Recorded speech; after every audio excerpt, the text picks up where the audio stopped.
16. 자본주의의 교리. 돈은 제국건설과 과학진흥에 필수적이었다.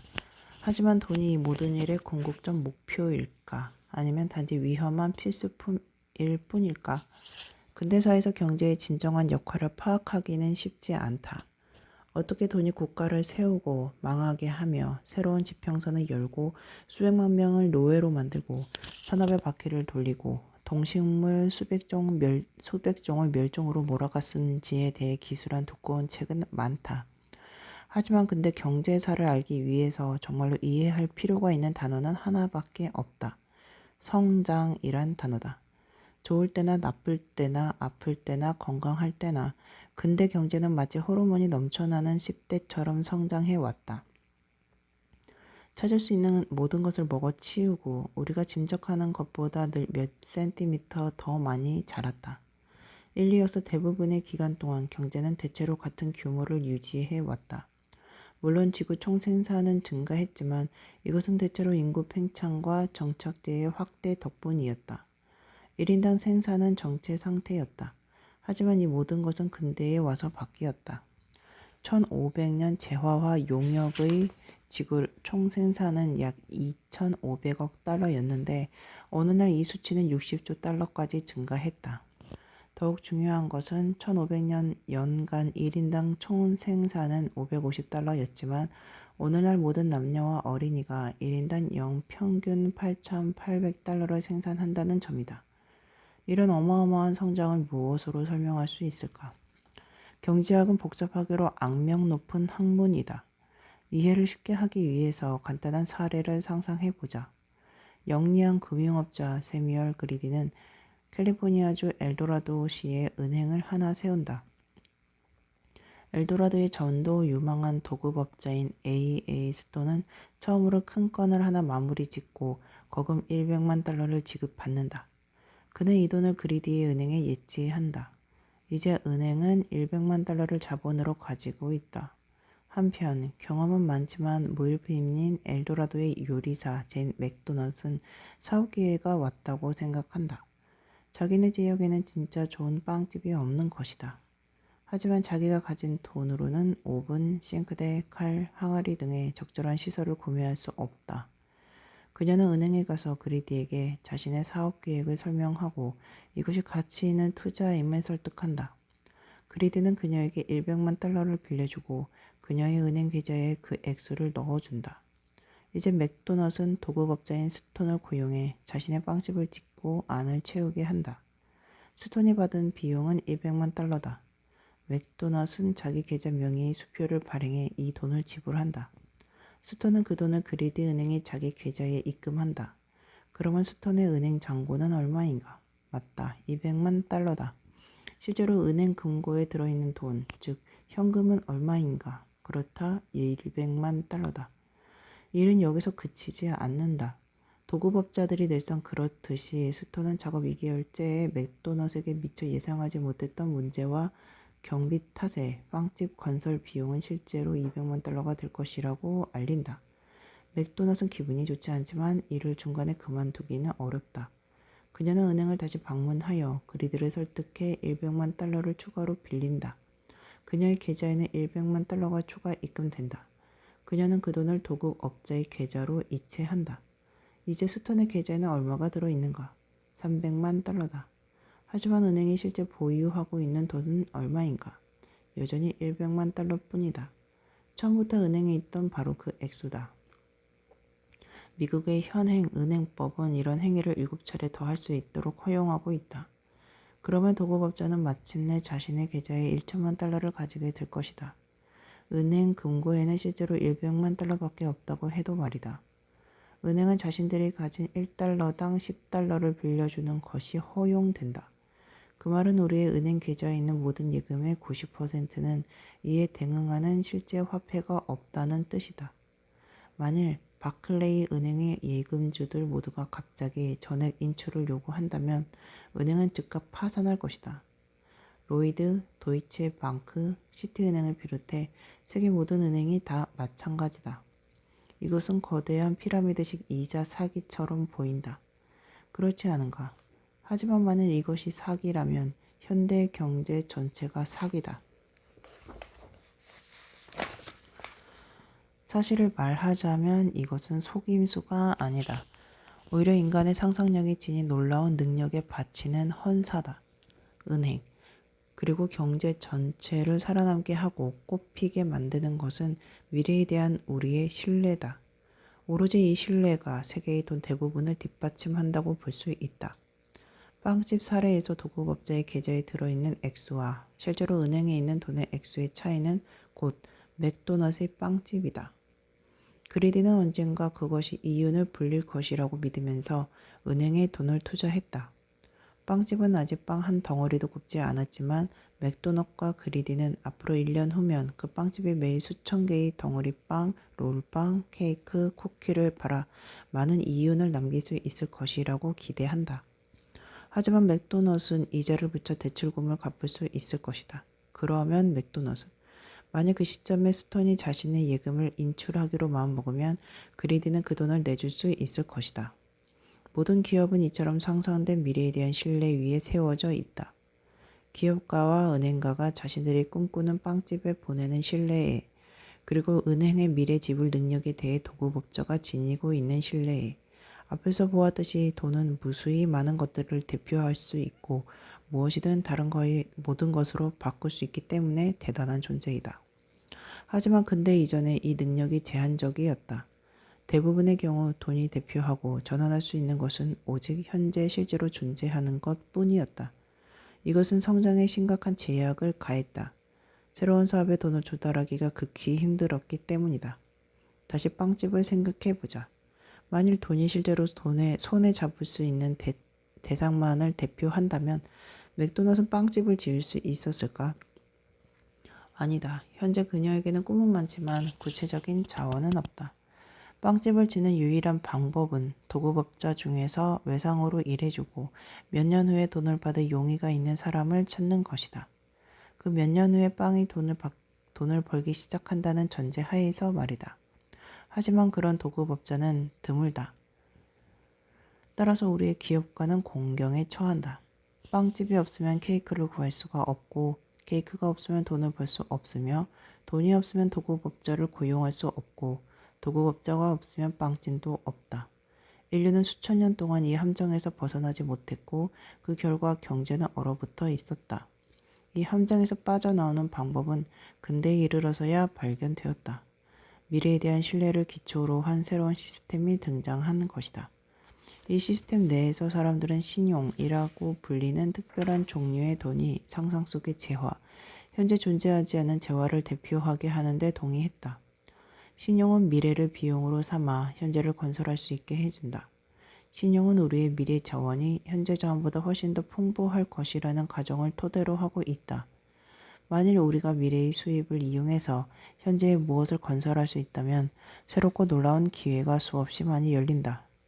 만일 신용이 그토록 놀라운 것이라면 어째서 아무도 좀 더 일찍 그것을 생각해내지 못했을까? 물론 과거에도 생각한 사람이 있었다. 이런저런 종류의 신용 거래는 인류의 모든 문화권에 존재했으며 그 기원은 최소한 고대 수메르까지 거슬러 올라간다. 옛 시대의 문제점은 아무도 그런 아이디어를 떠올리지 못했거나 활용할 방법을 알지 못했다는 것이 아니었다. 사람들이 신용을 크게 확장하려는 경우가 드물었다는 점이다. 그것은 미래가 현재보다 나을 것이라고 믿지 않았기 때문이다. 사람들은 보통 자기 시대보다 과거가 더 좋았으며 미래는 현재보다 더 나쁘거나 기껏해야 지금과 같을 것이라고 믿었다.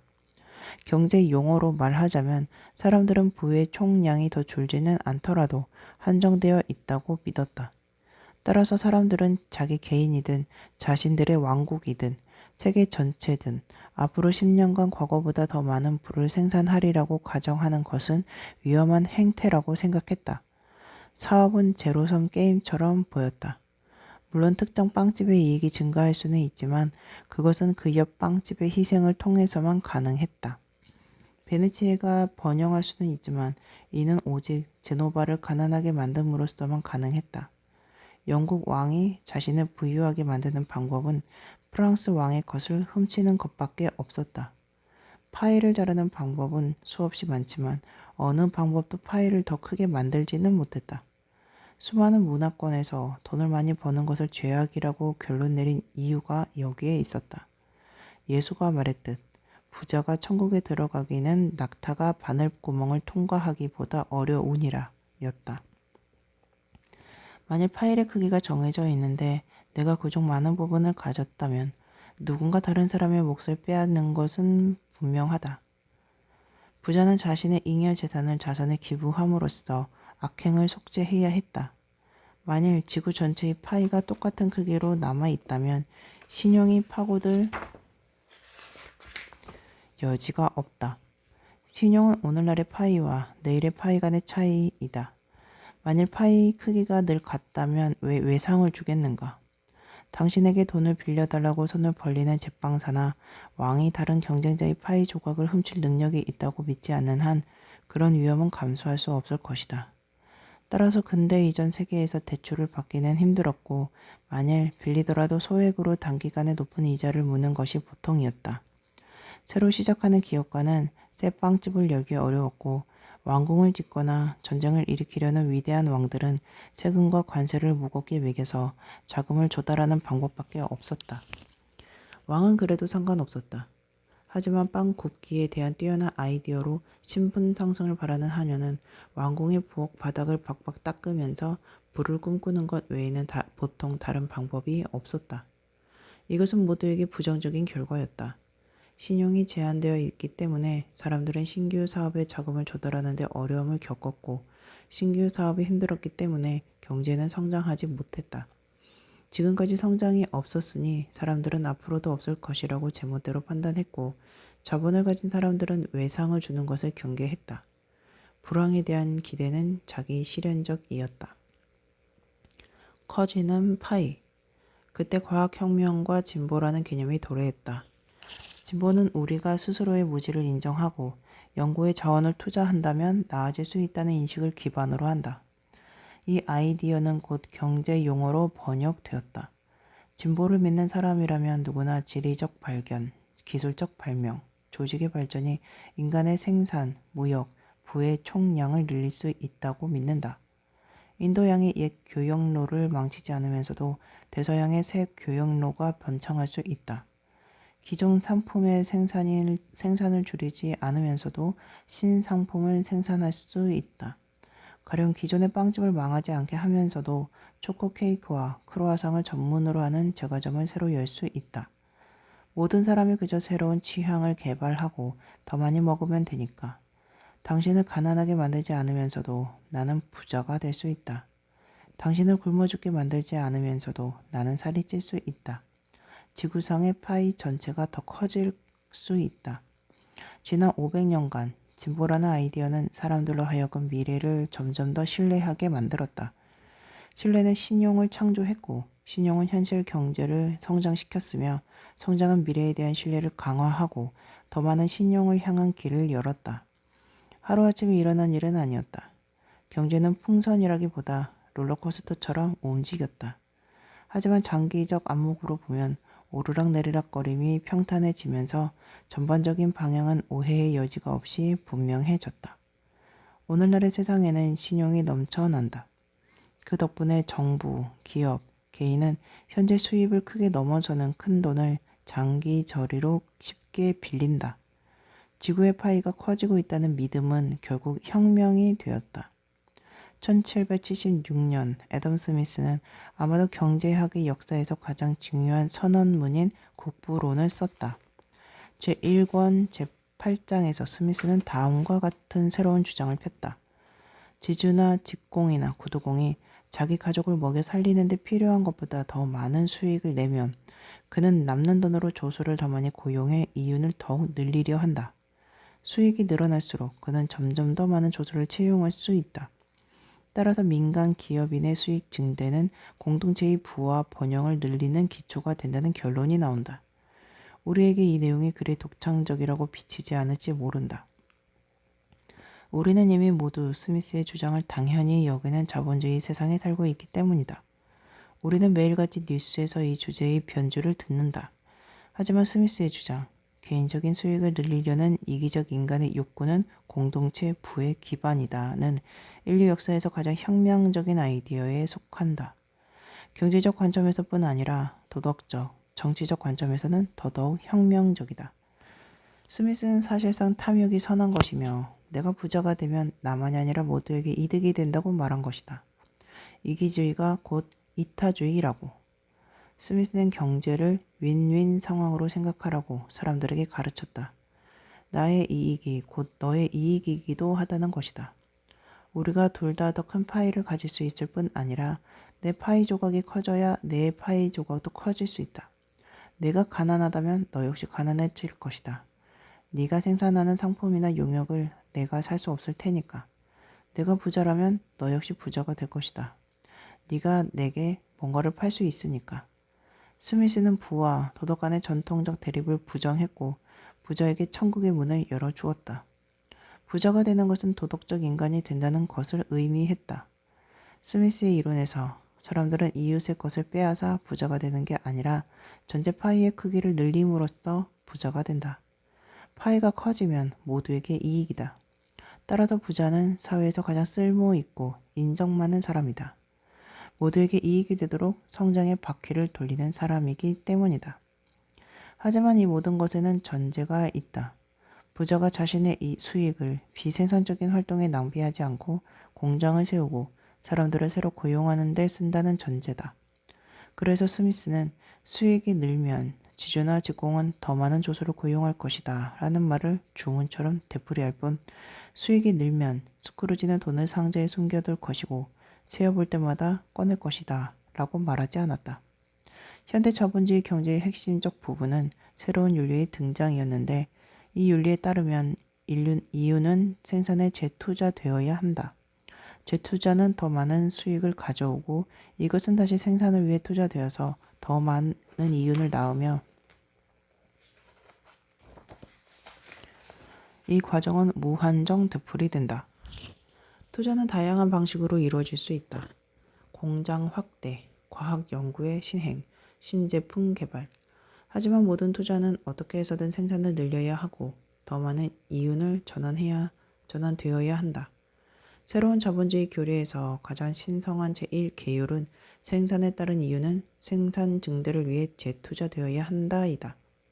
자본주의가 자본주의라고 불리는 이유가 여기에 있다. 자본주의의 자본을 단순한 부와 구별한다. 자본이란 생산에 투자되는 돈과 재화와 자원을 말한다. 반면에 부는 땅에 묻혀 있거나 비생산적 활동에 낭비된다. 비생산적인 피라미드의 자원을 쏟아붓는 파라오는 자본주의자가 아니다. 스페인의 보물선단에서 약탈한 금화를 상자에 담아 카리브해의 어느 섬에 묻어둔 해적은 자본주의자가 아니다. 하지만 열심히 일해서 수입의 일부를 주식시장에 투자한 공장 노동자는 자본주의자다. 생산에 따른 이유는 생산 증대에 재투자해야 한다는 아이디어는 사소한 것처럼 보인다. 하지만 이것은 역사를 통틀어 대부분의 사람들이 들어보지 못한 소리였다. 근대 이전의 사람들은 생산이 어느 정도 일정하다고 생각했다. 그렇다면 무슨 짓을 하든 생산이 크게 늘지 않을 텐데 왜 이윤을 재투자하겠는가? 그래서 중세 귀족은 관대함과 과시적 소비라는 윤리를 신봉했다. 이들은 수입을 마상, 시합, 연회, 궁궐, 전쟁, 자선, 엄청나게 큰 성당에 썼다. 수익을 투자해 영재의 생산량을 늘리거나 미래의 신품종을 개발하거나 새로운 시장을 알아보는 경우는 드물었다. 근대에 이르러 귀족은 자본주의 신조를 믿는 새로운 엘리트에게 추월당했다. 새로운 자본주의자 엘리트는 공작이나 후작부인이 아니라 회장, 주식거래인, 기업 경영자로 구성되어 있다. 이들 유력자는 중세 귀족보다 훨씬 부유하지만 사치성 소비에 대한 관심이 훨씬 덜하다. 수입에서 비생산적 활동에 쓰는 돈이 차지하는 비중도 훨씬 적다. 중세 귀족은 금실과 비단으로 짠 화려한 복장을 하고 연회와 축제와 멋진 마상 시합에 참석하는 데 대부분의 시간을 보냈다. 반면에 현대의 CEO들은 까마귀 떼 정도의 스타일을 허락하는 슈트라고 불리는 지루한 유니폼을 입고 축제를 즐길 시간이 거의 없다. 전형적인 베처 투자자는 회의에서 회의로 뛰어다니며 자본을 어디에 투자해야 좋을지 고민하고 자신이 보유한 유가 증권의 등락을 계속 추적한다. 그는 베르사체 양복을 입고 전용 제트기를 타고 다니겠지만 이 모든 지출은 그가 생산을 늘리기 위해 투자하는 액수에 비하면 아무것도 아니다. 베르사체를 빼입은 사업계의 거물만 생산성을 늘리려고 투자를 하는 것이 아니다. 보통 사람들과 정부 기관들도 비슷한 방식으로 생각한다. 평범한 이웃 간의 저녁 식사 자리에서 벌어지는 대화가 저축을 어디에 투자하면 좋은가, 주식인가, 채권인가, 부동산인가 하는 긴 논쟁으로 조만간 귀결하는 경우가 얼마나 많은가. 정부 역시 미래의 수입을 늘려줄 생산적인 사업에 조세 수입을 투자하려고 애를 쓴다. 가령 새로운 항구를 지으면 공장에서 생산한 생산품을 수출하기 쉬워질 것이고 공장의 수입이 늘어나면 세금을 더 매길 수 있으며 따라서 정부의 미래 수입이 늘어날 것이다. 교육 투자를 선호하는 정부도 있을 수 있다. 교육받은 사람들은 이윤이 많은 하이테크 산업의 기반이 된다는 견지에서다. 이런 산업은 세금이 많이 내면서도 비싼 항만 시설을 필요로 하지 않는다. 자본주의는 경제가 어떻게 기능하는지에 대한 이론으로서 시작되었다. 그 이론은 기술적인 동시에 규범적이었다. 그 이론은 돈이 어떻게 작동하는지를 설명했고 수익을 생산에 재투자하면 경제가 빠르게 성장한다는 아이디어를 선전했다. 하지만 자본주의는 점차 경제적 교리를 넘어서는 무언가가 되었다. 이제 자본주의에는 하나의 윤리가 포함되어 있다. 사람들에게 어떻게 처신해야 하는지, 아이를 어떻게 교육해야 하는지, 심지어 어떻게 생각해야 하는지까지 일러주는 가르침들이다. 그중 가장 핵심적인 신조는 경제 선장이 최고의 선이라는 것, 최소한 그 대용품은 된다는 것. 왜냐하면 정의와 자유, 심지어 행복까지도 경제 선장의 좌우되기 때문이다. 자본주의자에게 짐바브웨나 아프가니스탄 같은 곳에 정의와 정치적 자유를 도입할 방법을 물어보라. 경제적 풍요와 번영하는 중산층이 안정적 민주제도에 얼마나 핵심적인지에 대한 강의를 듣게 될 것이다. 그러므로 아프가니스탄 부족민들에게 자유기업과 검약과 자립의 가치를 가르칠 필요가 있다는 말도 듣게 될 것이다. 이 새로운 종교는 현대과학의 발달에도 결정적 영향을 미쳤다. 과학 연구 자금은 정부나 민간 기업에서 조달하는 것이 보통인데 자본주의 정부와 기업이 특정 과학 프로젝트에 대한 투자를 고려할 때 가장 먼저 나오는 질문은 보통 이 프로젝트는 우리의 생산량과 수익을 늘려줄 것인가, 경제 성장을 만들어낼 것인가이다. 이 장애물을 못 넘는 프로젝트는 후원자를 찾을 가능성이 희박하다. 근대 과학의 역사에서 자본주의를 관련시키지 않을 길은 없다. 반대로 자본주의의 역사는 과학을 고려하지 않으면 이해될 수 없다. 영원히 계속되는 경제 성장에 대한 자본주의자의 믿음은 우주에 대한 우리가 아는 거의 모든 지식에 위배된다. 양의 공급이 무한정 확대될 수 있다고 믿는 늑대 사회가 있다면 그것은 엄청난 멍청이들의 사회일 것이다. 그럼에도 인류의 경제는 그니 현대 기간 내내 어찌 해서든지 계속 기하급수적으로 성장해 왔는데 이것은 오로지 과학자들이 몇 년마다 한 번씩 새로운 발견이나 장치를 들고 나온 덕분이었다.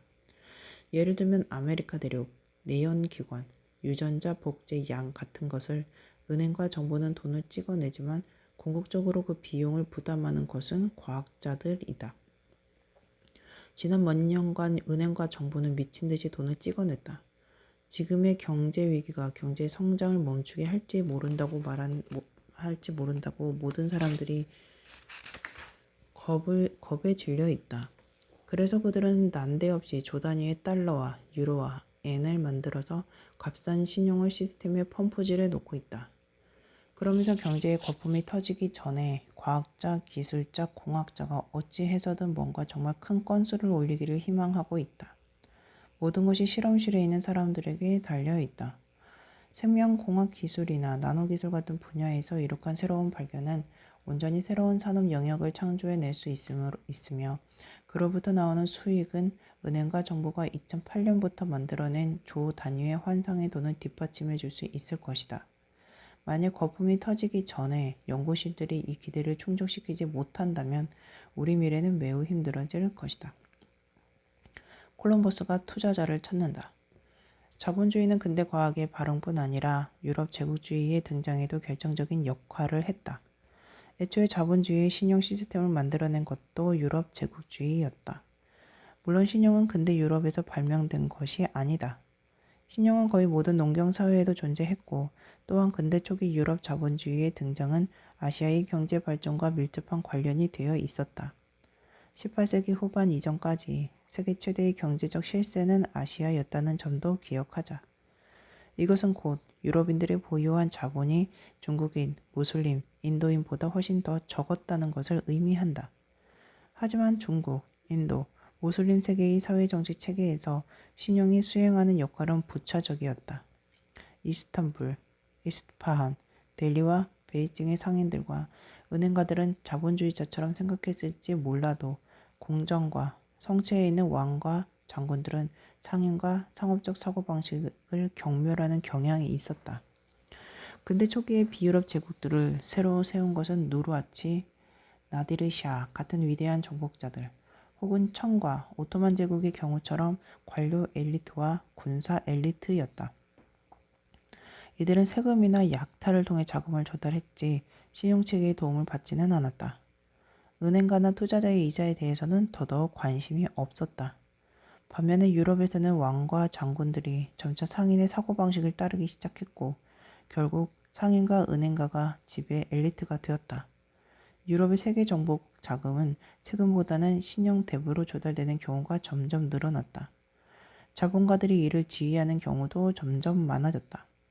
이들의 주된 야망은 투자를 통해 최대의 수익을 올리는 것이었다.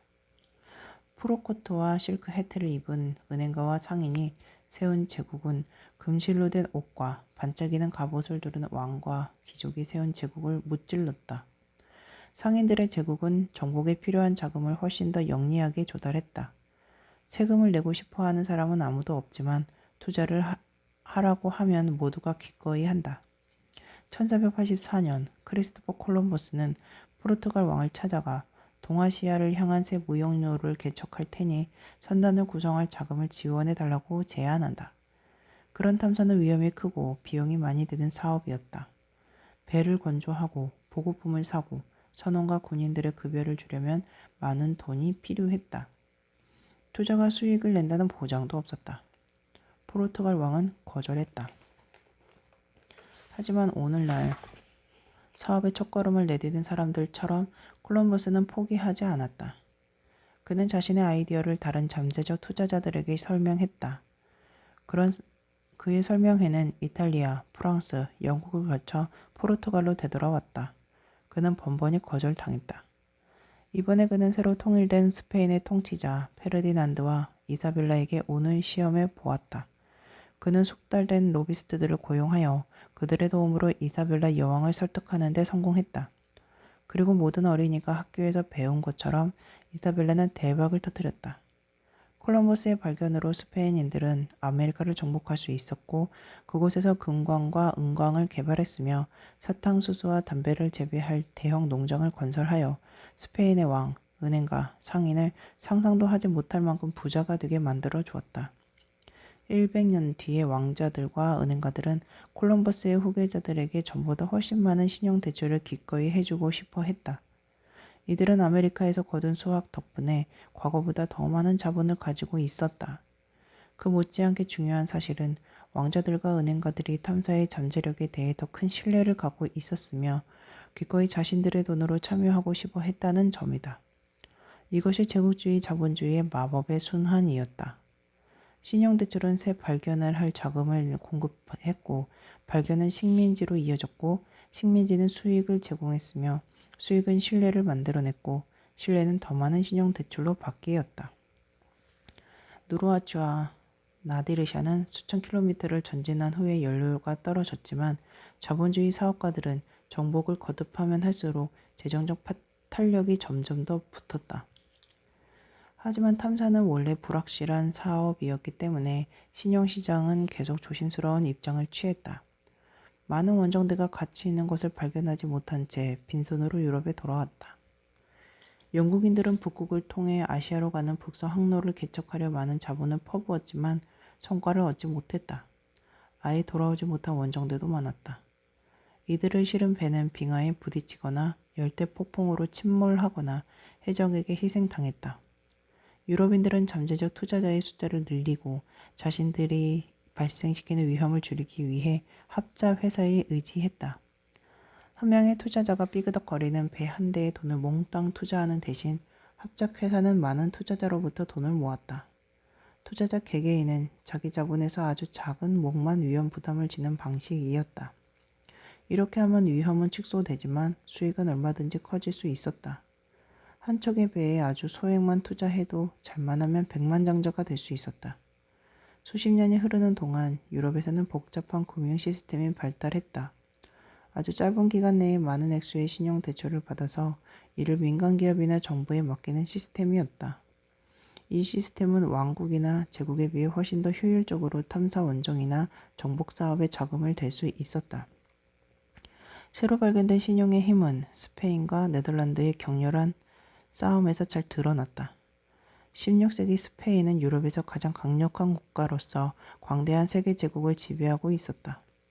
유럽의 많은 부분, 남북 아메리카의 큰 땅덩어리, 필리핀 제도, 아프리카와 아시아의 연안을 따라 줄지어 건설된 기지들을 지배했다. 아메리카와 아시아의 보물을 가득 실은 선단들이 해마다 샤비아이와 카디스 항구로 돌아왔다.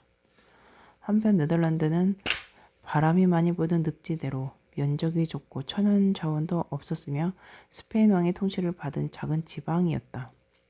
1568년 주로 개신교도인 네덜란드인들은 카톨릭을 믿는 스페인 군주를 상대로 반란을 일으켰다. 처음에는 반란군이 무적의 풍차를 상대로 용감하게 싸우는 돈키호테처럼 보였다. 하지만 80년이 지나지 않아 네덜란드인들은 스페인에게서 독립을 쟁취했을 뿐 아니라 스페인과 그 동맹국인 포르투갈의 자리를 차지하는 데 성공했다. 해양 항로의 주인으로서 네덜란드 세계 제국은 건설하고 유럽에서 가장 부유한 나라로 등극한 것이다. 그 성공의 비결은 신용에 있었다. 네덜란드 소도시의 시민들은 지상에서 싸우는데 취미가 없었으므로 용병을 고용해 자기들 대신 스페인과 싸우게 했다. 그동안 자신들은 바다로 나가 점점 더 큰 선단을 꾸렸다. 용보형을 쓰려면 돈이 많이 든다. 함포를 장착한 선단도 마찬가지다. 하지만 네덜란드인들은 강력한 스페인 제국보다 더욱 쉽게 군사 원정대의 자금을 조달할 수 있었는데 왜냐하면 급성장하는 유럽 금융 제도로부터 신뢰를 얻었기 때문이었다. 한편 당시 스페인 왕은 부주의하게도 자신에 대한 금융 제도의 신뢰를 갉아먹고 있었다. 금융업자들은 네덜란드에게 군대와 선단을 갖추기 위해 충분한 액수를 신용으로 대출해 주었다. 이 군대와 선단 덕분에 네덜란드는 세계 무역로를 장악하여 막대한 수익을 올릴 수 있었고 그 이익으로 대출을 갚았으며 그 덕분에 신용도는 더 높아졌다. 암스테르담은 유럽에서 가장 중요한 항구일 뿐 아니라 대륙의 금융 메카로 급성장했다. 네덜란드인들은 정확히 어떻게 금융제도의 신뢰를 얻었을까? 첫째, 이들은 기일에 맞춰 전액을 반드시 갚았다. 그래서 대부업자들에게 신용을 얻었다. 둘째, 사법제도가 독립되어 있는 데다 사적 권리, 그 중에서도 사유재산권을 보호했다. 자본은 민간인들의 재산을 보호해주지 않는 독재국가에서 새어나와 법치와 사유재산권이 있는 국가로 흘러들어갔다. 당신이 독일에서 금융업을 하는 건실한 과문의 아들이라고 상상해보자.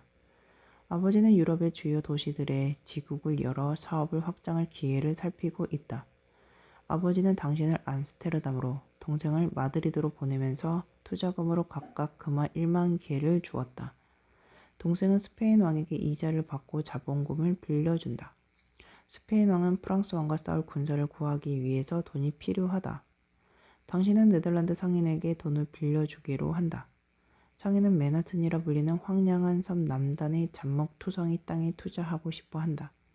그는 허드슨 강이 교역의 주요 동맥으로 떠오르면서 그곳의 부동산 가치가 천정부지로 뛰어오를 것이라고 확신하고 있다. 양쪽 모두 대출은 1년 내에 갚기로 되어 있다. 1년이 지나간다. 네덜란드 상인은 자신이 구매한 땅을 높은 가격에 팔아서 수익을 올리고 약속한 이자와 함께 원금을 갚는다. 당신의 아버지는 만족해한다. 하지만 마드리드에 있는 당신의 동생은 신경이 곤두서기 시작했다. 프랑스와의 전쟁은 잘 끝났지만 스페인 왕은 이내 터키인들과의 분쟁에 말려들었다. 왕에게는 새 전쟁 자금이 필요하고 한 푼도 더 아쉬운 상황이다. 빌린 돈을 갚는 것보다 전쟁 자금이 훨씬 더 중요하다고 생각한다. 동생은 왕궁으로 편지를 보내는 한편 법원에 끈이 있는 친구들을 동원해 보지만 아무 성과가 없다. 동생은 원래 이 약정에 따른 이자뿐 아니라 원금도 잃었다. 당신의 아버지는 언짢아 한다. 설상가상으로 스페인 왕은 동생에게 재무 담당관을 보내 지난번과 동일한 액수의 대출을 받기를 기대하고 있다고 말한다. 동생은 빌려줄 돈이 없다. 그는 고향에 계신 아버지께 편지를 써서 이번에는 왕이 반드시 자기 말대로 갚을 것이라고 설득한다. 아버지들은 막내에게 약한 법이라 무거운 마음으로 승낙한다. 그마 1만 개가 또다시 스페인 재무성으로 사라지고 다시는 모습을 드러내지 않는다. 한편 암스테르담에서 전망이 밝아 보인다. 당신은 진취적인 네덜란드 상인들에게 점점 더 많은 대출을 해주고 이들은 때가 되면 전액을 정확하게 갚는다. 하지만 당신의 운이 무한정 좋을 수는 없다. 당신의 통상적인 고객 중 한 명이 다음 시즌 파리에서 유행할 품목은 남막신일 것이라는 직감을 품는다. 그는 당신에게 프랑스 수도의 초대형 신발 가게를 열기 위한 자금을 신용대출해달라고 요구한다. 당신은 돈을 빌려주지만 불행하게도 남학신은 프랑스 숙녀들에게 인기가 없는 것으로 밝혀지고 언짢아진 상인은 대출 상환을 거부한다. 당신의 아버지는 경로해서 두 아들에게 변호사를 동원할 때가 되었다고 말한다. 동생은 마드리드에서 스페인 왕을 상대로 소송을 제기하고 당신은 암스테르담에서 왕년의 남학신 명인을 상대로 소송을 낸다. 스페인 법원은 왕에게 영합하라는 하는 성향이다. 판사는 왕의 입맛에 맞추려는 하는 데다 왕의 뜻대로 일을 처리하지 않을 경우 처벌을 받을까봐 두려워한다. 한편 네덜란드의 법원은 정부와 별개이며 시민이나 군주로부터 독립되어 있다. 마드리드 법원은 당신 동생의 소송을 기각하지만 암스테르담 법원은 당신에게 승소 판결을 내리고 남학신 상인의 빚 상환을 강제하기 위해 그의 자산을 압류한다. 동생의 고난은 끝나지 않았다. 스페인 왕은 군대에 지불할 돈을 구하기 위해 필사적이다.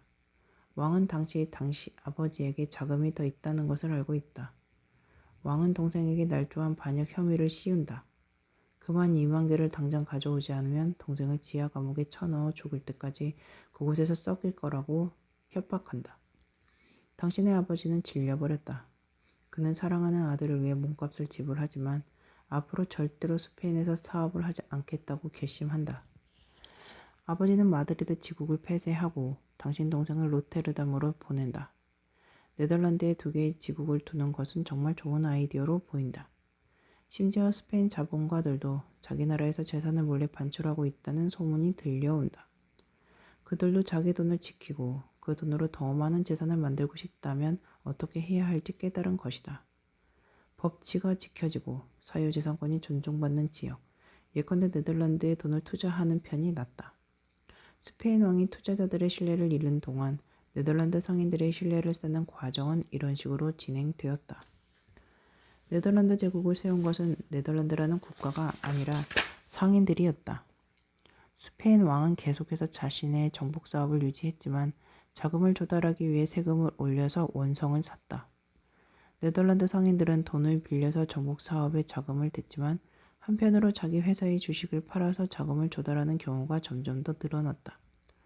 주식 소유자는 회사가 내는 이익의 일부를 받을 권리를 갖게 되었다.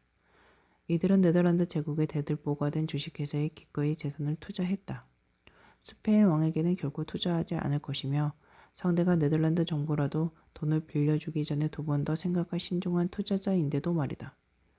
만일 당신이 앞으로 어떤 회사가 큰 수익을 내리라고 생각하는데 그 회사 주식이 이미 모두 팔렸다고 하자. 당신은 그 주식을 보유한 사람에게서 일부를 살 수 있을 것이다. 아마도 원래 구매 가격보다 더 높은 가격으로, 거꾸로 만일 당신이 어떤 주식을 샀는데 해당 회사가 공경에 빠졌다면 당신은 그 주식을 구매가보다 싸게 팔려고 내놓을 수 있다. 이런 식으로 주식 거래가 시작되었고 결국 유럽의 주요 도시 대부분의 주식 거래소가 설립되었다. 네덜란드에서 가장 유명한 주식회사는 네덜란드 동인도 회사로 1602년 설립 인가를 받았다. 당시는 네덜란드가 스페인의 지배를 떨쳐버리는 투쟁을 하던 시기로 스페인이 발사한 대포 소리가 암스테르담의 성벽 멀지 않는 곳에서 들리던 시절이었다. 네덜란드 동인도 회사는 주식을 팔아서 마련한 돈으로 선박을 건조했고 그 배를 아시아로 보내서 중국, 인도, 인도네시아의 재화를 실어왔다. 회사는 경쟁자나 해적을 상대로 군사작전도 벌였는데 그 경비도 동일한 방식으로 조달했다. 결국 네덜란드 동인도 회사의 돈은 인도네시아 정복을 뒷받침하게 되었다. 인도네시아는 세계 최대의 군도로 수만 개의 섬은 17세기 초에 수백 개의 왕국, 공국, 술탄의 영지, 부족이 지배하고 있었다. 네덜란드 동인도 회사의 상인들이 인도네시아에 처음 도착한 것은 1603년으로 당시 이들에게는 상업적인 목적밖에 없었다. 하지만 상인들은 상업적인 이익을 보호하고 주식 소유자의 이윤을 극대화하기 위해서 유럽인 경쟁자들과 싸웠으며 관세를 높게 물리는 현지의 통치자들과도 싸웠다. 동인도 회사는 상선의 대표를 장착하고 일본인, 인도인, 인도네시아인 용병을 고용했다. 요새를 건설하고 제대로 된 전투와 포위 공격을 수행했다. 이런 사업은 오늘날의 시각으로는 좀 이상해 보이지만 근대 초기에는 그렇지 않았다. 당시에는 민간 회사가 병사뿐 아니라 장군과 제독을 고용하고 대포와 함선을 구매하고 심지어 체제를 갖춘 기성품 군대도 고용했다. 국제사회는 이를 당연시하여 민간 회사가 제국을 건설해도 눈살을 찌푸리지 않았다. 섬들은 하나하나 네덜란드 동인도 회사의 수중에 떨어졌고 인도네시아 대부분이 이 회사의 식민지가 되었다. 회사는 인도네시아를 200년 가까이 통치했다. 네덜란드 정부는 1800년이 되어서야 인도네시아의 통치를 떠맡아 국영 식민지로 만들었고 이 체제는 150년간 지속되었다. 오늘날 일부에선 21세기 기업이 너무 많은 권력을 가지고 있다고 경고한다.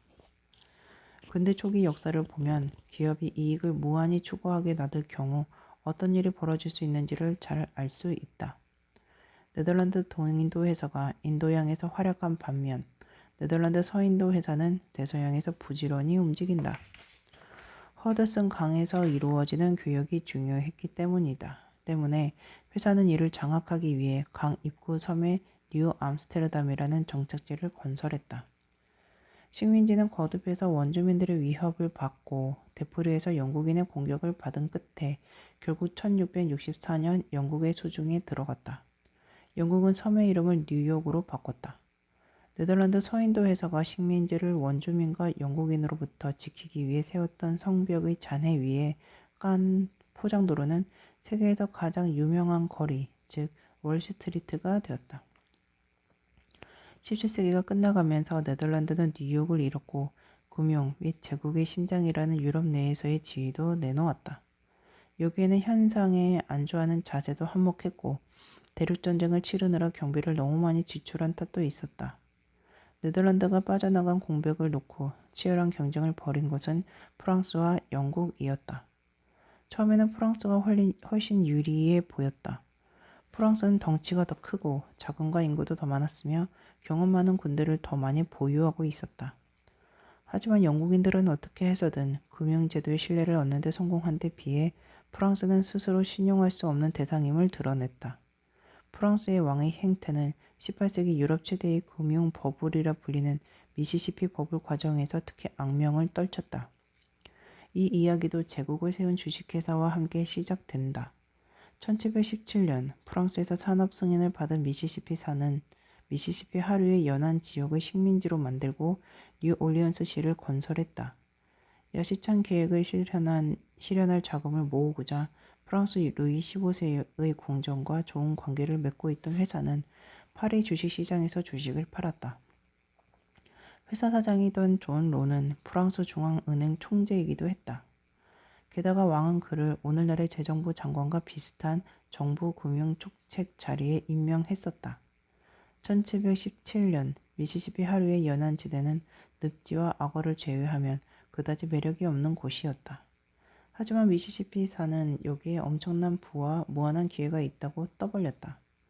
프랑스의 귀족, 사업가, 도시 부르주아 중 둔한 사람들이 이런 환상에 속았고 회사 주식의 가격은 천정부지로 치솟았다.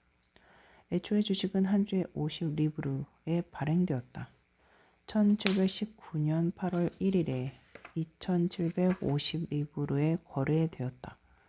8월 30일에는 4100리브르, 9월 4일에는 5000리브르가 되었다. 12월 2일이 되자 주식은 한 주당 1만 리브르로 돌파했다. 황홀감이 파리의 거리를 휩쓸었다. 사람들은 가진 것을 모두 팔고 대규모 대출을 받아 미시시피사의 주식을 샀다. 부자가 되는 손쉬운 방법을 발견했다는 것이 모든 사람들의 생각이었다. 며칠 지나지 않아 공황이 시작되었다. 일부 투자자들은 주식 가격이 완전히 비현실적이며 지속 가능하지 않다는 사실을 깨달았다. 이들은 가격이 정점을 찍을 때 파는 게 좋겠다고 판단했다.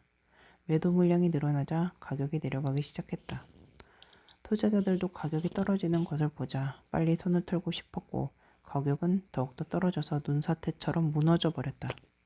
프랑스 중앙은행은 가격을 안정시키기 위해 총재인 조로의 지시에 따라 미시시피 주식을 구매했지만 영원히 매수를 계속할 수는 없었다. 결국에는 자금이 떨어졌다. 일이 이렇게 되자 정부 재정 총책임자이기도 했던 존 로는 돈을 더 찍어내도록 인가했다. 중앙은행이 주식을 더 살 수 있게 하기 위해서였다. 이로써 프랑스의 재정 시스템 전체가 거품 속으로 들어갔다. 더군다나 그런 금융상의 마법으로도 공경을 면할 수 없었다. 미시시피사의 주식값은 1만 리브르에서 1천 리브르로 떨어졌고 그 다음엔 완전히 붕괴하여 한 푼어치의 가치도 없게 되었다. 이즈음 프랑스 중앙은행과 왕국 재무성은 돈 한 푼도 없으면서 무가치한 주식만 엄청나게 가지고 있는 상황이었다. 큰손 투기꾼들은 제때 주식을 판 덕분에 대체로 큰 손실이 없이 벗어났지만 개미들은 모든 것을 잃었다. 자살하는 사람이 속출했다. 미시시피 버블은 역사상 가장 극적인 금융 붕괴 사태였고 프랑스의 금융 시스템은 결코 완전히 회복되지 못했다. 미시시피사가 어떤 식으로 정치적 연줄을 이용해서 주가를 조작하고 매수 광풍에 불을 질렀는지 백일하에 드러났기 때문에 대중은 프랑스 은행 시스템과 프랑스 왕의 현명함에 대해 불신했다. 루이 15세는 신용 대출을 받기가 점점 더 힘들어졌다. 이것은 해외의 프랑스 제국이 영국의 손에 떨어진 주요한 이유 중 하나였다. 영국인들은 자금을 저리로 쉽게 빌릴 수 있었던 데 비해 프랑스인들은 융자를 받기도 어려웠고 높은 이자를 지불해야 했다. 프랑스 왕은 점점 불어나는 빚을 갚기 위해서 점점 더 많은 돈을 더욱더 높은 이자율로 빌려야 했다.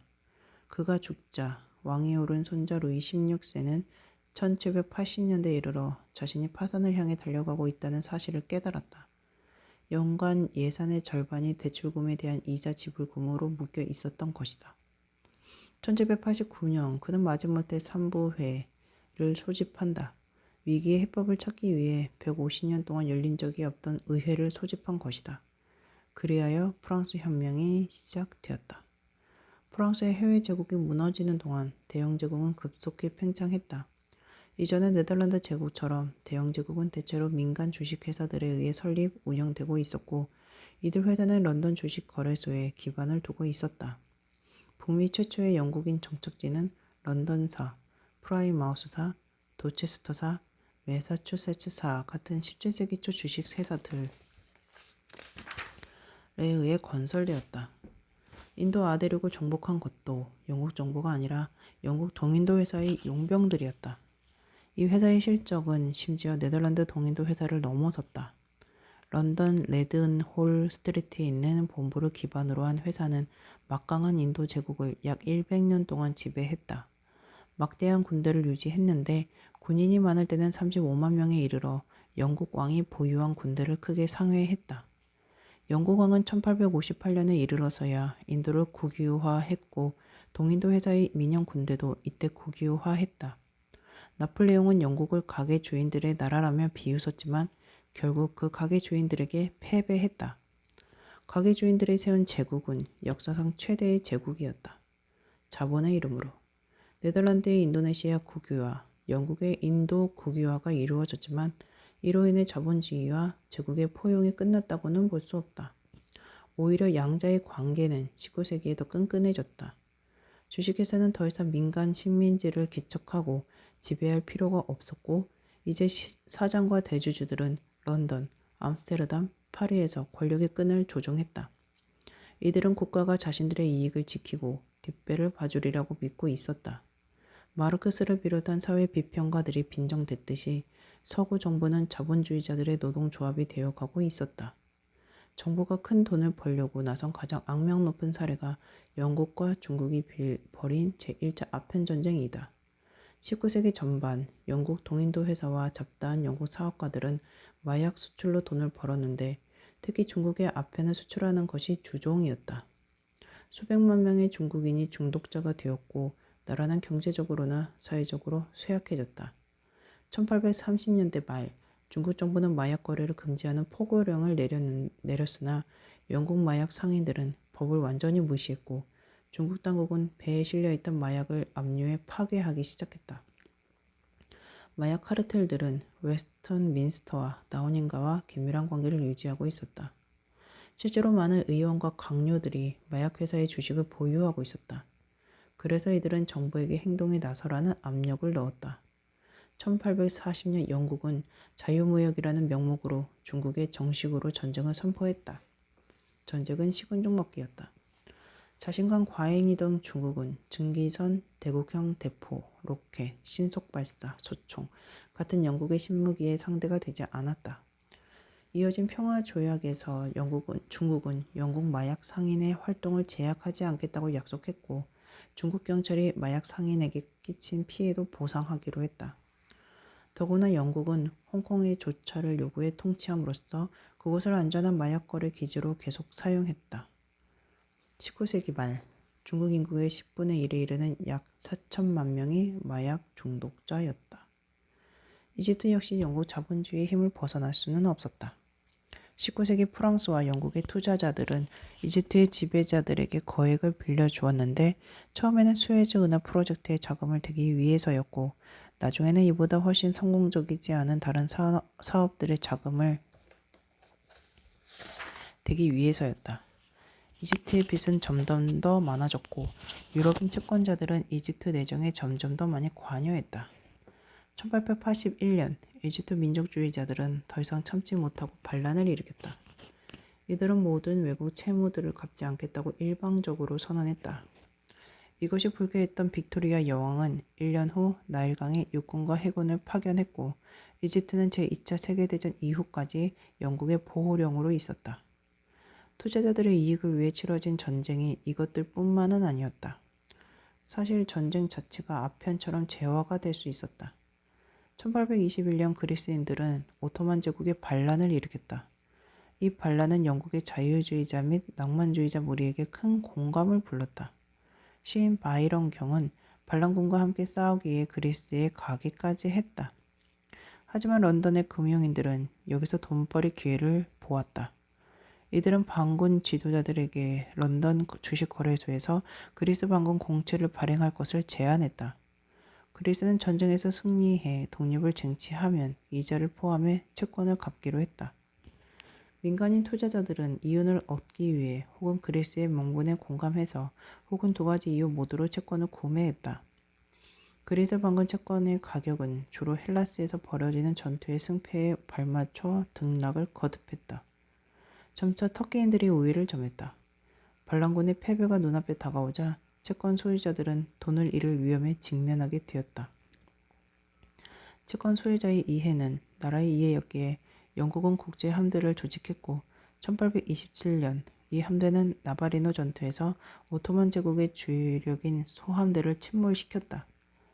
여러 세기에 걸친 복종을 딛고 그리스는 마침내 자유를 얻었지만 자유는 엄청난 빚과 함께 왔고 독립 그리스는 이를 갚을 방법이 없었다. 그리스 경제는 향후 수십 년간 영국 채권자들에게 저당 잡힌 신세였다. 자본과 정치의 힘찬 포용은 신용시장에서 크나큰 의미가 있었다. 어떤 경제가 지닌 신용의 양은 새로운 유전의 발견이나 새 기계의 발명 같은 순수한 경제적 요인뿐 아니라 체제 변화와 좀 더 대담한 해외 정책 같은 정치적 사건들에 따라서도 달라진다. 나바리노 전투 이후 영국 자본주의자들은 해외의 위험한 거래에 돈을 투자할 용의를 더 많이 나타냈다. 외국의 채무자가 변제를 거부한다면 여왕의 군대가 돈을 받아들이는 것을 보았던 것이다. 오늘날 한 나라의 신용 등급이 천연 자원보다 경제적 복지에 미치는 영향이 훨씬 더 큰 이유가 여기에 있다. 신용 등급은 그 나라가 부채를 갚을 가능성을 가리킨다. 순수한 경제적 데이터 외에도 정치, 사회, 심지어 문화적 요인을 고려해서 매겨진다. 석유가 풍부한 나라라도 독재 정부가 전쟁에 만연하고 사법제도가 부패해 있다면 등급이 낮은 것이 보통이다. 그 결과 이 나라는 상대적 빈곤국으로 남아있을 가능성이 크다. 석유 자원을 최대한 활용하는 데 필요한 자본을 모을 수 없기 때문이다. 거꾸로 천연 자원이 없더라도 평화를 유지하며 사법제도가 공정하고 자유정부를 가진 나라는 신용 등급을 높게 받을 가능성이 크다. 그래서 이 나라는 싼 대가로 많은 자본을 모아 좋은 교육제도를 지원하고 하이테크 산업을 육성하는 데 사용할 수 있다. 자유시장에 대한 집단적 숭배. 자본과 정치는 서로 깊은 영향을 미치는 탓에 양자의 관계는 경제학자, 정치학자, 대중 모두에게 뜨거운 토론의 대상이다. 열렬한 자본주의자는 자본이 정치에 자유로이 영향을 미칠 수 있어야 하지만 정치가 자본에 영향을 미쳐서는 안 된다고 주장한다. 정부가 시장에 개입하면 정치적 이해관계 때문에 현명치 못한 투자를 하게 되고 그 결과 경제 성장이 느려진다는 것이다.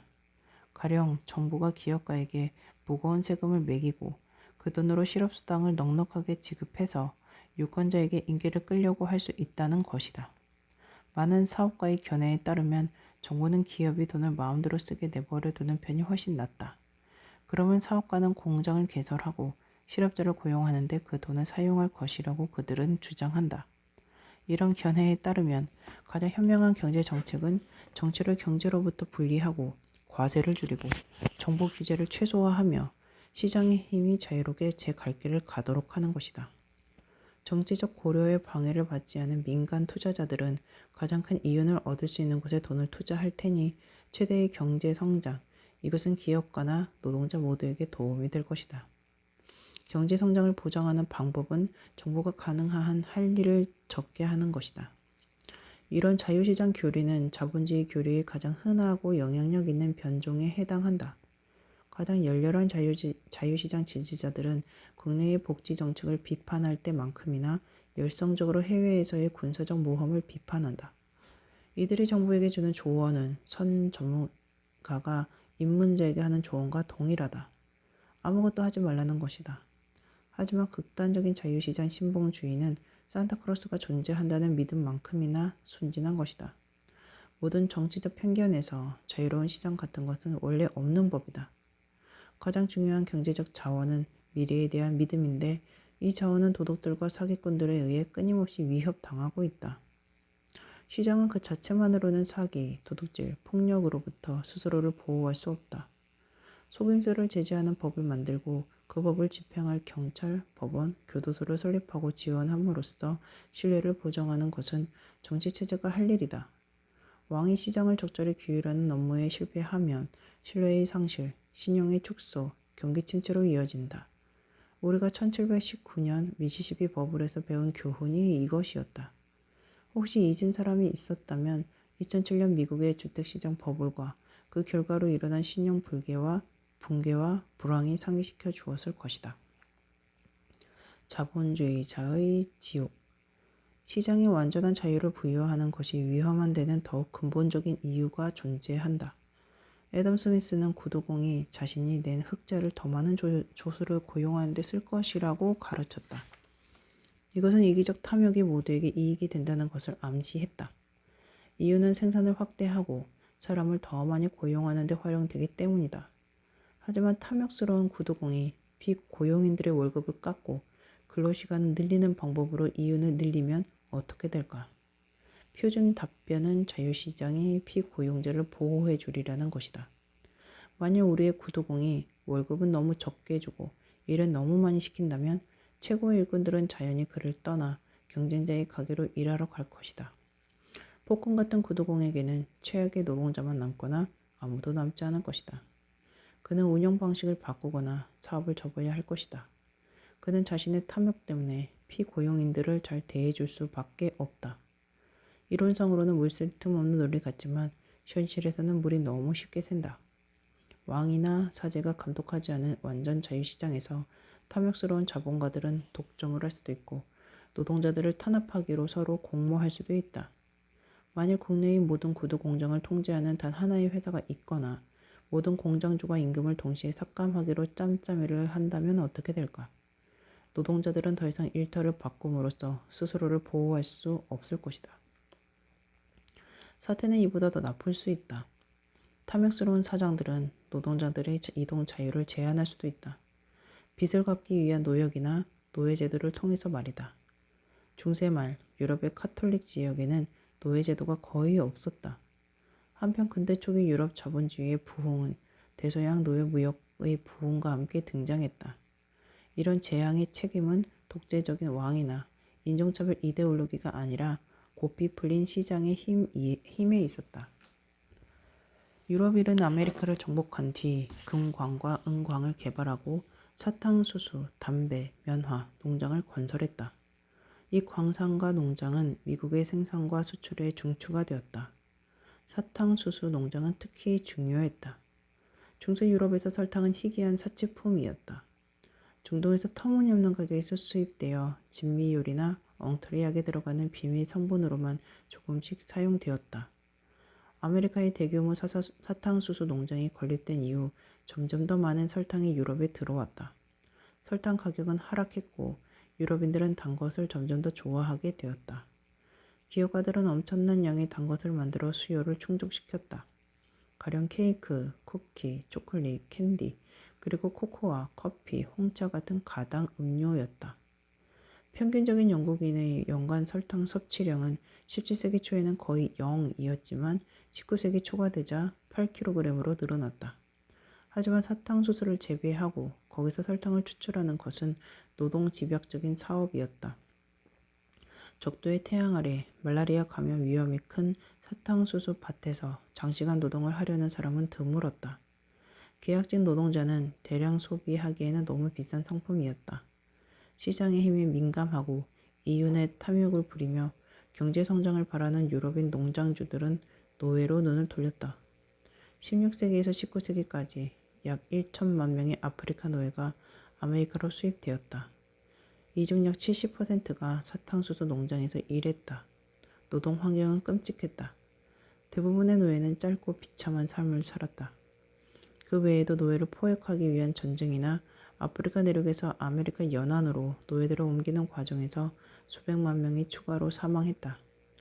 모두가 유럽인들이 달콤한 홍차와 캔디를 즐길 수 있게 하기 위해서, 그리고 설탕 농업의 거물들이 막대한 이윤을 누릴 수 있게 하기 위해서 자행된 일이었다. 노예무역은 정부나 국가에게 어떤 통제도 받지 않았다. 그것은 순수한 경제 사업으로서 수요 공급의 원칙에 따라 자유시장에 의해 조직되고 자금 조달이 이루어졌다. 민간 노예 무역 회사들은 암스테르담, 런던, 파리 주식 거래소에서 주식을 판매했고 좋은 투자처를 찾는 중산층 유럽인들이 이 주식을 샀다. 이렇게 모은 돈으로 회사는 배를 사고 선원과 군인을 고용한 뒤 아프리카에서 노예를 사서 미국으로 수송했다. 노예는 대형 농장의 주인에게 팔렸고 그 수익은 다시 설탕, 코코아, 커피, 담배, 면화, 럼주 같은 농장의 산물을 구매하는 데 쓰였다. 이들은 유럽으로 돌아와 설탕과 면화를 비싼 값에 판매한 뒤 다시 돛을 달고 아프리카로 향하여 같은 영업을 되풀이했다. 주주들은 이런 사업 방식에 매우 만족해했다. 18세기 내내 노예무역 투자에 대한 연간 수익률은 약 6%였다. 현대의 컨설턴트라면 누구나 즉각 인정할 만한 엄청난 돈벌이였다. 이것은 자유시장 자본주의의 오개티다. 자유시장 자본주의는 이윤이 공정한 방식으로 얻어지거나 공정한 방식으로 배분되도록 보장하지 못한다. 그러기는커녕 이윤과 생산량을 늘리려는 갈망에 사로잡힌 사람들은 눈에 보이지 않는 것이 없다. 성장이 최고의 선이 되고 다른 윤리적 고려에 의한 제약을 받지 않을 때 그 성장은 쉽사리 파국으로 치닫는다. 기독교나 나치즘 같은 종교는 불타는 증오심 때문에 수백만 명을 살해했다. 자본주의는 차가운 무관심과 탐욕 때문에 수백만 명을 살해했다. 대서양 노예무역은 아프리카인에 대한 인종적 증오에서 생긴 것이 아니다. 주식을 구매한 개인이나 그것을 판매한 중개인, 노예무역 회사의 경영자는 아프리카인에 대해 거의 생각해 본 적이 없었다. 사탕수수 농장 소유자들도 마찬가지였다. 많은 농장주들이 농장에서 멀리 떨어진 곳에 살았고 그들이 원하는 유일한 정보는 손익을 담은 깨끗한 정보였다. 대서양 노예무역이 그것만 아니라면 흠이 없었을 기록에 새겨진 유일한 오점이 아니었다는 점도 기억해야 한다. 앞장에서 이야기했던 벵골 대기근 역시 이와 비슷한 역학에 의해 유발되었다. 영국 동인도 회사는 벵골이 2천만 명의 삶보다 자기 이익에 더 신경을 썼다. 인도네시아에서 네덜란드 동인도 회사가 벌인 군사작전에 돈을 댄 것은 자기 자녀를 사랑하고 자선사업에 돈을 내고 좋은 음악과 미술을 즐기는 네덜란드의 정직한 시민들이었다. 하지만 이들은 자바, 수마트라, 말라카 주민들이 겪는 고통을 중히 여기지 않았다. 지구의 한켠에서 현대 경제가 성장하는 데는 수없이 많은 범죄와 악행이 뒤따랐다. 19세기에도 자본주의 윤리는 조금도 나아지지 않았다. 유럽을 휩쓴 산업혁명은 은행가와 자본 소유자를 더욱 부유하게 만들었지만 수백만 명의 노동자에게는 비참하고 가난한 삶을 선고했다. 유럽 식민지에서는 사태가 더욱 나빴다. 1876년 벨기아의 왕 레오폴드 2세는 중부 아프리카를 탐사하고 콩고강 유역의 노예 무역과 싸우는 것을 사명으로 내건 비정부 인도주의 기구를 설립했다. 기구에는 도로와 학교와 병원을 건설해 해당 지역 주민의 삶의 질을 개선한다는 책임도 주어졌다. 1885년 유럽 열강들은 이 기구에 콩고강 유역 230만 제곱킬로미터의 통제권을 부여하기로 합의했다. 벨기에 국토의 75배에 이르는 그 땅은 이후 콩고 자유국으로 알려지게 되었다. 그곳에 사는 주민 2천만에서 3천만 명의 의사를 물어본 사람은 아무도 없었다. 인도주의 기구는 눈 깜빡할 사이에 성장과 이윤이 징정한 목적인 기업으로 변했다. 학교와 병원은 잊혔고 콩고강 유역은 광산과 농원으로 채워졌다. 그 운영은 대부분 벨기에 관리들이 맡았으며 이들은 현지인을 무자비하게 착취했다. 고무 산업은 특히 악명이 높았다. 고무는 빠른 속도로 중요한 산업 필수품이 되었고 고무 수출은 벨기에의 가장 중요한 수입원이었다. 고무를 수집하는 아프리카 촌마을 사람들에게는 점점 더 많은 할당량이 주어졌다. 할당량을 채우지 못한 사람에게는 게으름을 이유로 잔인한 벌이 주어졌다. 팔을 절단해버리는가 하면 어떤 때는 한 마을 전체를 학살하기도 했다. 가장 보수적으로 추정해도 1885년에서 1908년 성장과 이윤을 추구하는 과정에서 희생된 사람은 600만 명, 콩고 인구의 20% 이상에 이르렀다. 일부에선 1천만 명에 육박한다고 추정한다. 1908년 이후, 특히 1945년 이후 자본주의의 탐욕에는 어느 정도 고삐가 지어졌는데 여기에는 공산주의에 대한 두려움이 가장 큰 이유였다. 하지만 불평등은 여전히 만연했다. 2014년의 경제적 파이는 1500년보다 크지만 분배는 너무나 불공평해서 하루 종일 힘들게 일하는 아프리카의 농부와 인도네시아의 노동자가 집에 가져오는 식량은 500년 전보다 더 적다. 농업혁명과 마찬가지로 현대 경제의 성장은 거대한 사기로 드러날지도 모른다. 인류와 세계 경제는 성장을 거듭했을지라도 기아와 공피 속에서 살아가는 개인은 더욱 많아졌는지도 모른다. 자본주의는 이 같은 비판에 두 가지 대답을 가지고 있다. 첫째, 자본주의는 오직 자본주의자만이 운영할 수 있는 세계를 창조했다. 세상을 다른 방식으로 운영하려 했던 유일하게 진지한 시도는 공산주의였으나 그것은 거의 모든 면에서 자본주의보다 훨씬 더 나빴기 때문에 다시 시도해볼 배짱 있는 사람은 아무도 없다. 기원전 8500년의 사람은 농업혁명에 통한의 눈물을 흘렸을 수도 있지만 농업을 포기하기에는 너무 늦어버렸다. 이와 비슷하게 우리는 자본주의를 좋아하지 않을 수도 있지만 그것 없이는 살 수 없다. 두 번째 대답은 우리가 인내심을 더 많이 가져야 한다는 것이다. 자본주의자들은 천국이 눈앞에 와 있다고 약속한다. 인정하건대 대서양 노예 무역이나 유럽 노동 계층 착취 같은 실수가 있었던 것은 사실이다. 하지만 우리는 거기서 교훈을 얻었다.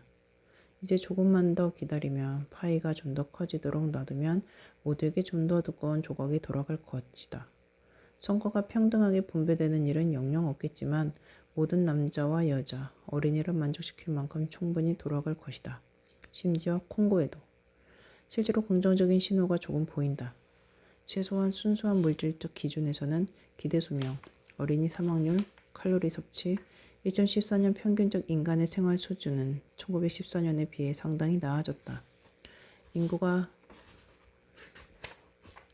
지수적으로 늘어났음에도 불구하고 그렇다. 하지만 경제적 파이가 무한히 커질 수 있을까? 모든 파이에는 원자재와 에너지가 필요하다. 어두운 결말을 예언하는 사람들은 호모사피엔스가 조만간 우리 지구에 원자재와 에너지를 고갈시킬 것이라고 경고한다. 그러면 어떻게 될까?